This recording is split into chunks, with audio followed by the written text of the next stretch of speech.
La Bible en un an. Lecture du 16 août. 1 Corinthiens, chapitre 10, versets 14 à 33. C'est pourquoi, mes bien-aimés, fuyez l'idolâtrie. Je parle comme un des hommes intelligents. Jugez vous-même de ce que je dis. La coupe de bénédiction que nous bénissons n'est-elle pas la communion au sang de Christ? Le pain que nous rompons n'est-il pas la communion au corps de Christ? Puisqu'il y a un seul pain, nous qui sommes plusieurs, nous formons un seul corps, car nous participons tous à un même pain. Voyez les Israélites, selon la chair. Ceux qui mangent les victimes, ne sont-ils pas en communion avec l'autel? Que dis-je donc? Que la viande sacrifiée aux idoles est quelque chose, ou qu'une idole est quelque chose? Nullement. Je dis que ce qu'on sacrifie, on le sacrifie à des démons, et non à Dieu. Or, je ne veux pas que vous soyez en communion avec les démons. Vous ne pouvez boire la coupe du Seigneur et la coupe des démons. Vous ne pouvez participer à la table du Seigneur et à la table des démons. Voulons-nous provoquer la jalousie du Seigneur? Sommes-nous plus forts que lui? Tout est permis, mais tout n'est pas utile. Tout est permis, mais tout n'édifie pas. Que personne ne cherche son propre intérêt, mais que chacun cherche celui d'autrui. Mangez de tout ce qui se vend au marché, sans vous enquérir de rien par motif de conscience. Car la terre est au Seigneur et tout ce qu'elle renferme. Si un non-croyant vous invite et que vous vouliez aller, mangez de tout ce qu'on vous présentera, sans vous enquérir de rien par motif de conscience. Mais si quelqu'un vous dit « Ceci a été offert en sacrifice », n'en mangez pas, à cause de celui qui a donné l'avertissement et à cause de la conscience. Je parle ici non de votre conscience, mais de celle de l'autre. Pourquoi, en effet, ma liberté serait-elle jugée par une conscience étrangère? Si je mange avec action de grâce, pourquoi serais-je blâmé au sujet d'une chose dont je rends grâce? Soit donc que vous mangiez, soit que vous buviez, soit que vous fassiez quelque autre chose, faites tout pour la gloire de Dieu. Ne soyez en scandale ni aux Grecs, ni aux Juifs, ni à l'Église de Dieu, de la même manière que moi aussi, je m'efforce en toutes choses de complaire à tous, cherchant non mon avantage, mais celui du plus grand nombre, afin qu'ils soient sauvés. Néhémie, chapitre 11. Les chefs du peuple s'établirent à Jérusalem. Le reste du peuple tira au sort, pour qu'1 sur 10 vint habiter Jérusalem, la ville sainte, et que les autres demeurassent dans les villes. Le peuple bénit tous ceux qui consentirent volontairement à résider à Jérusalem. Voici les chefs de la province qui s'établirent à Jérusalem, dans les villes de Juda, chacun s'établit dans sa propriété, dans sa ville, Israël, les sacrificateurs et les Lévites, les Néthiniens et les fils des serviteurs de Salomon. À Jérusalem s'établirent des fils de Juda et des fils de Benjamin. Des fils de Juda, Ataja, fils d'Ozias, fils de Zacharie, fils d'Amaria, fils de Shéphatia, fils de Mahalalil, des fils de Péretz, et Maazéja, fils de Baruch, fils de Kol-Osé, fils de Hazaja, fils d'Adaja, fils de Jojarib, fils de Zacharie, fils de Shiloni. Total des fils de Péretz qui s'établirent à Jérusalem, 468 hommes vaillants. Voici les fils de Benjamin, Salu, fils de Meshulam, fils de Joëd, fils de Pédaja, fils de Kolaja, fils de Maazéja, fils d'Itiel, fils d'Ésaïe, et, après lui, Gabaï et Salaï, 928. Joël, fils de Zikri, était leur chef, et Juda, fils de Sénua, était le second chef de la ville. Des sacrificateurs, Jedaéja, fils de Jojarib, Jakin, Seraja, fils de Hilkija, fils de Meshulam, fils de Tsadok, fils de Merajot, fils d'Akitub, prince de la maison de Dieu, et leurs frères occupés au service de la maison, 822. Adaja, fils de Jérocham, fils de Pelalia, fils d'Amtsi, fils de Zacharie, fils de Pashur, fils de Malkija, et ses frères, chefs des maisons paternelles, 242, et Amashaï, fils d'Azaril, fils d'Akzaï, fils de Meshilémoth, fils d'Immer, et leurs frères, vaillants hommes, 128. Zabdiel, fils de Guédolim, était leur chef.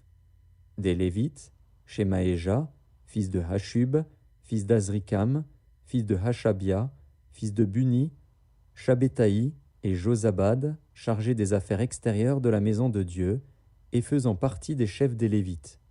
Matania, fils de Miché, fils de Zabdi, fils d'Azaph, le chef qui entonnait la louange à la prière, et Bakbukia, le second parmi ses frères, et Abda, fils de Shamua, fils de Galal, fils de Jédutun.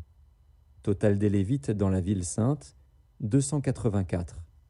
Et les portiers, Akub, Talmon et leurs frères, gardiens des portes, 172.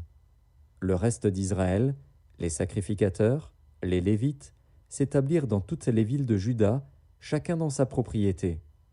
Les Nétiniens s'établirent sur la colline, et ils avaient pour chef Tisha et Gishpa. Le chef des Lévites à Jérusalem était Uzi, fils de Bani, fils de Hashabia, fils de Matania, fils de Miché, d'entre les fils d'Azaph, les chantres à charger des offices de la maison de Dieu. Car il y avait un ordre du roi concernant les chantres, et un salaire fixe leur était accordé pour chaque jour. Pétajah, fils de Méchézabil, des fils de Zérach, fils de Juda, était commissaire du roi pour toutes les affaires du peuple. Dans les villages et leurs territoires, des fils de Juda s'établirent à Kirjat Arba et dans les lieux de son ressort, à Dibon et dans les lieux de son ressort, à Jékapstil et dans les villages de son ressort, à Jéshua, à Molada, à Beth-Palet, à Hatzar-Shual, à Beer-Sheba et dans les lieux de son ressort, à Tsiklag, à Mekona et dans les lieux de son ressort, à En-Rimon, à Tsoréa, à Jarmut, à Zanoar, à Adulam et dans les villages de leur ressort, à Lachis et dans son territoire, à Azeka et dans les lieux de son ressort. Ils s'établirent depuis Beer-Sheba jusqu'à la vallée de Hinnom. Les fils de Benjamin s'établirent depuis Geba, à Mikmash, à Ajja, à Bethel et dans les lieux de son ressort, à Anatoth, à Nob, à Hanania, à Hatzor, à Rama, à Gitaïm, à Hadid, à Tseboïm, à Nébalat, à Lod et à Ono, la vallée des ouvriers. Il y eut des Lévites qui se joignirent à Benjamin, quoique appartenant aux divisions de Juda. Néhémie, chapitre 12, versets 1 à 26. Voici les sacrificateurs et les Lévites qui revinrent avec Zorobabel, fils de Shealtiel, et avec Josué, Séraja, Jérémie, Esdras, Amaria, Maluk, Hatush, Shekania, Réhum, Mérémoth, Iddo, Guinétoi, Abija, Mijamin, Maadia, Bilga, Shemaéja, Jojarib, Jedaéja, Salu, Amok, Ilkija, Jedaéja. Ce furent là les chefs des sacrificateurs et de leurs frères au temps de Josué. Lévites, Josué, Binui, Kadmiel, Chérébia, Juda, Matania, qui dirigeaient avec ses frères le chant des louanges. Bakbukia et Uni, qui remplissaient leurs fonctions auprès de leurs frères.